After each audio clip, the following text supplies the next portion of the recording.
कि महर्षि दयानंद का क्या योगदान है, और उसके अंतर्गत एक उन्होंने हमें एक क्या रास्ता बताया है कि हम अपने इस पाठ्यक्रम को यहाँ समापन की ओर समझ सकते। तो इस बात को हम ध्यान से देखते हैं। उन्होंने भी हमें ऋग्वेदादि भाष्य भूमिका के उपासना योग के अध्याय में अष्टांग योग का ही उपदेश दिया है। और जैसा कि आप जानते हैं कि पतंजलि का योग दर्शन 3 श्रेणी के व्यक्तियों के लिए है, जो हम बहुत चर्चा कर चुके हैं। उत्तम, मध्यम और अति साधारण श्रेणियों के लिए। उत्तम श्रेणी के लिए समाधि पाद में योग है। मध्यम श्रेणी के लोगों के लिए साधन पाद के पहले हिस्से में क्रिया योग है। क्रिया योग से वह समाधि पाद के लिए क्वालिफाइड हो जाता है। और जो तीसरी श्रेणी के लोग हैं, उनके लिए अपने आप में पूरा उपदेश अष्टांग योग में दिया गया।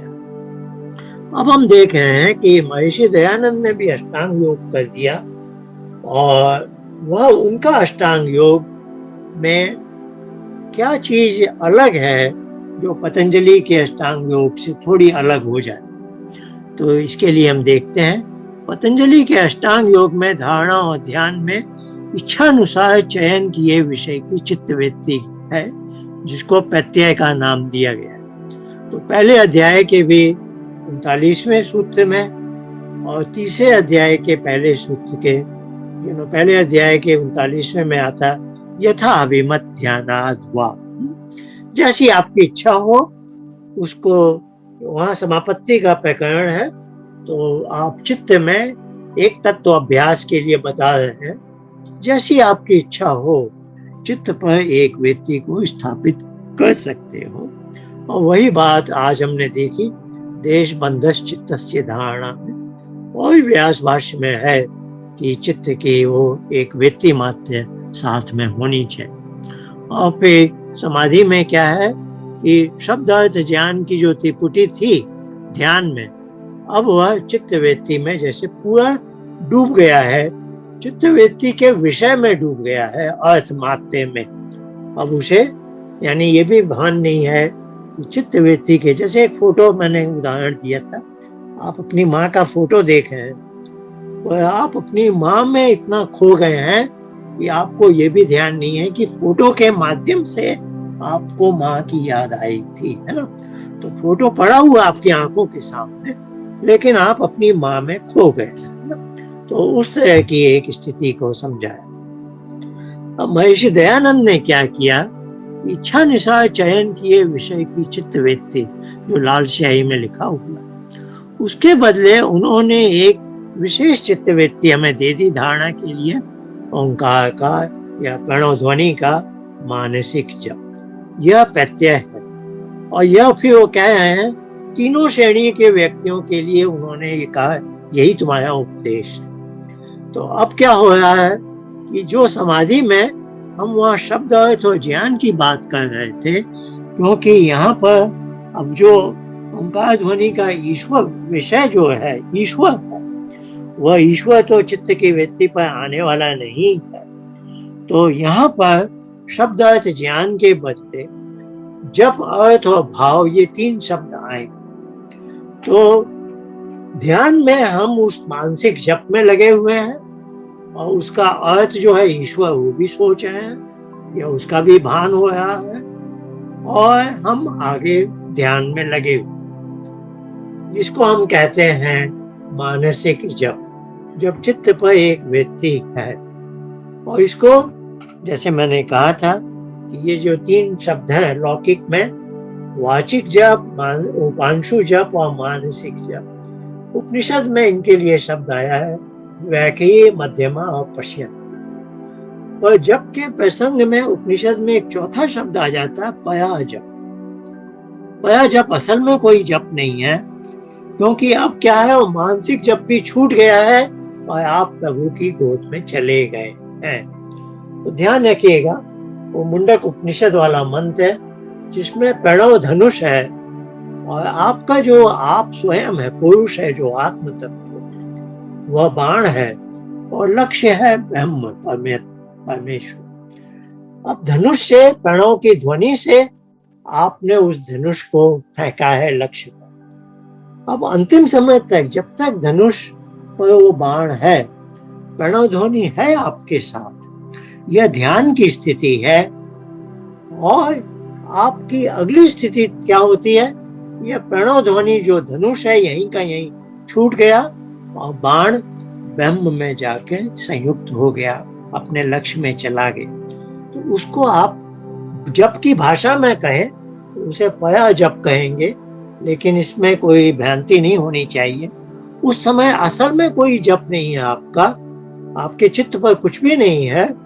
तो चित्त की जो वृत्ति थी आपकी, जो ओंकार का मानसिक जप बोल रही थी, अब वह भी छूट गई है और अब आप प्रभु की गोद में चले गए हैं।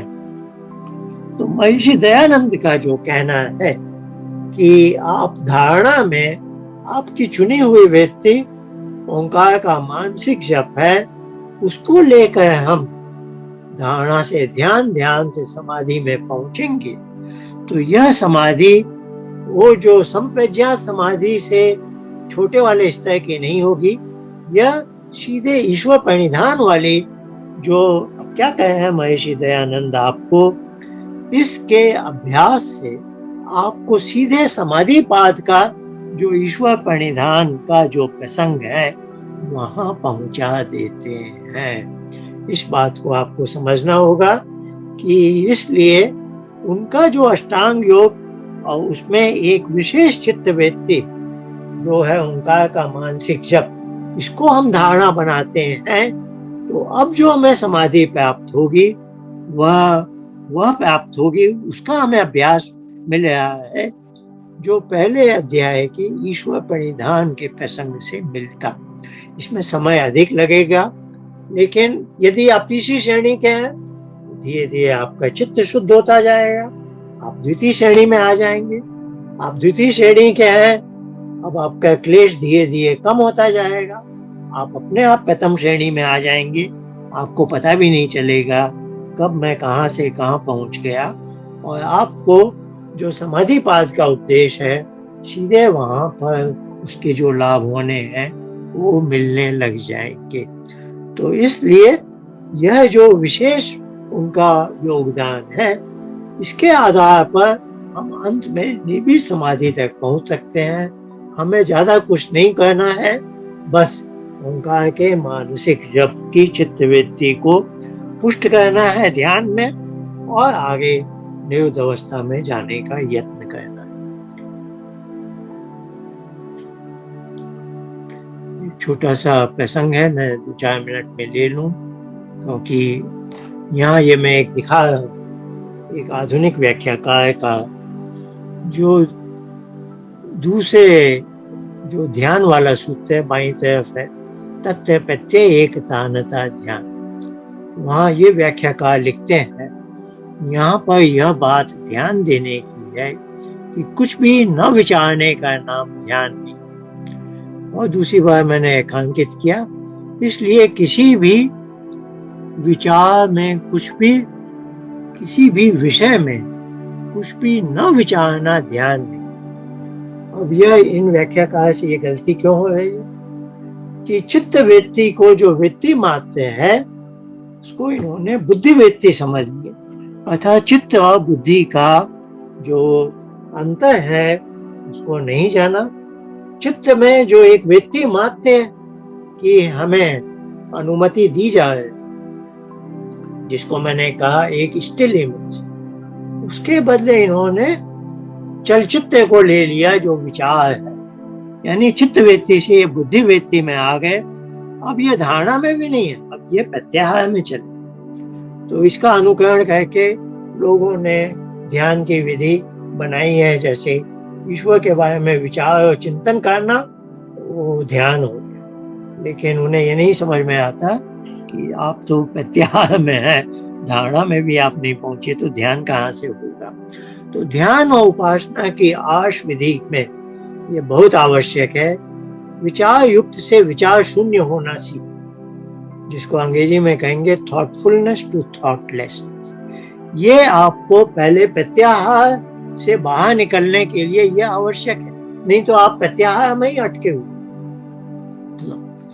अब आप जो धारणा में आ गए तो चित्त वृत्ति की एकाग्रता लाइए, वो हो गया धारणा से ध्यान। तो चित्त वृत्ति का निरोध कीजिए तो एकाग्र अवस्था से निरुद्ध अवस्था में पहुंचे।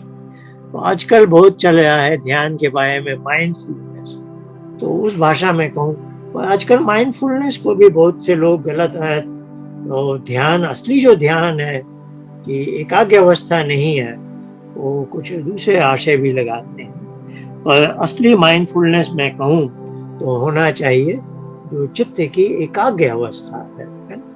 और वहां से हम निरुद्ध अवस्था में जाएंगे तो क्या होता है, आप डिस्कनेक्ट फ्रॉम माइंड, है ना। तो चित्त यहाँ बुद्धि का अत्यंत सूक्ष्म स्तर है। यह अर्थ न समझने के कारण व्याख्याकारों से ऐसी गलतियां हो जाती हैं।